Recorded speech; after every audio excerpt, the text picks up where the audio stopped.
The complete works of Swami Vivekananda, Raj Yoga, Chapter 5, The Control of the Psychic Prana, Part 1. We have now to deal with the exercises in pranayama. We have seen that the first step, according to the yogis, is to control the motion of the lungs. What we do is to feel the inner and finer motions that are going on in our body. Our minds have become externalized and we have lost sight of the fine motions inside. If we begin to feel them, we can begin to control them. These nerve currents go on all over the body, bringing life and vitality to every muscle, but we do not feel them. The yogi says we can learn to do so. How? By taking up and controlling the motion of the lungs. When we have done that for a sufficient length of time, we shall be able to control the finer motions. We are now coming to the exercises in pranayama. Sit upright. The body must be kept straight. The spinal cord, although not attached to the vertebral column, is yet inside of you. If you sit crookedly, you will disturb the spinal cord. So let it be free. Any time that you sit crookedly and try to meditate, you will do yourself an injury.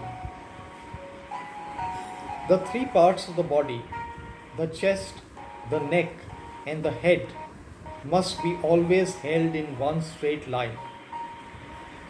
You will find that by a little practice, this will become to you as easy as breathing. The second thing is to get control of the nerves.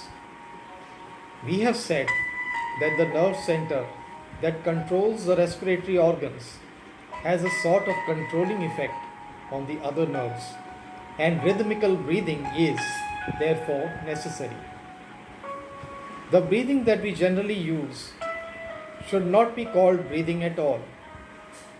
It is very irregular. Then there are some natural differences of breathing between men and women. The first lesson is just to breathe in a measured way, in and out. That way, you will harmonize the system.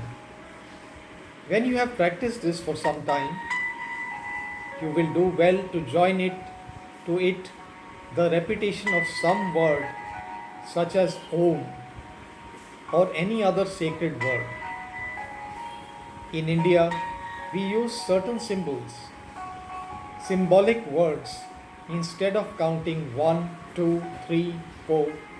That is why I advise you to join the mental repetition of the Om or some other sacred word to the pranayama.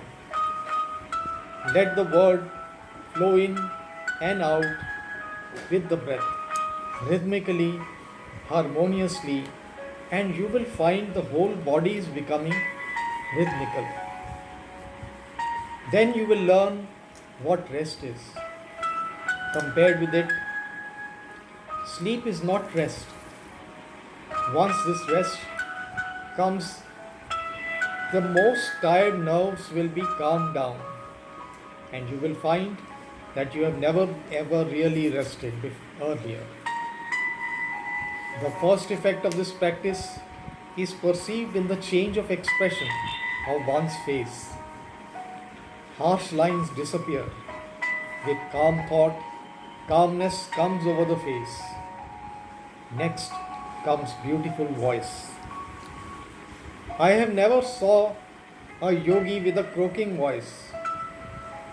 These signs come after a few months of practice. After practicing the above mentioned breathing for a few days, you should take up a higher note. Slowly fill the lungs with breath through the Ida, the left nostril, and at the same time concentrate the mind on the nerve current.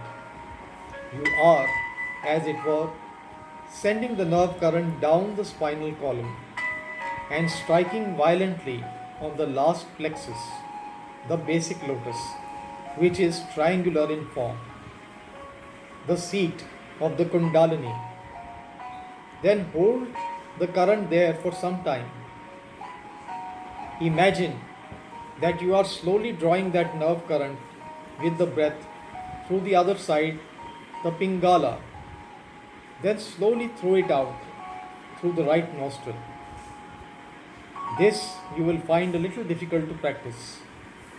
The easiest way is to stop the right nostril with the thumb and then slowly draw the breath through the left. Then close both the nostrils with the thumb and the finger and imagine that you are sending that current down and striking the base of the Sushmana.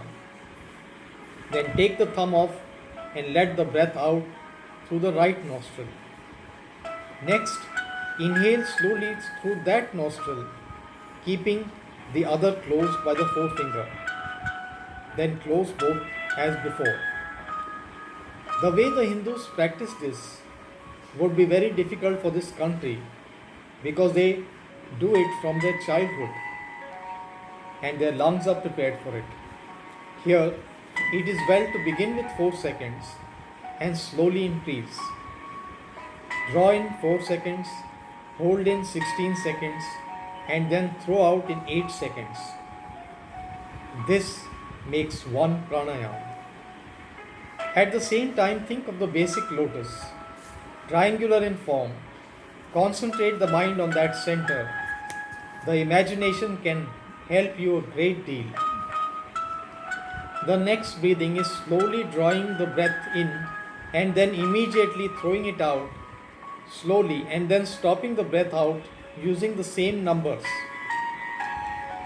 The only difference is that in the first case, the breath was held in and in the second, held out.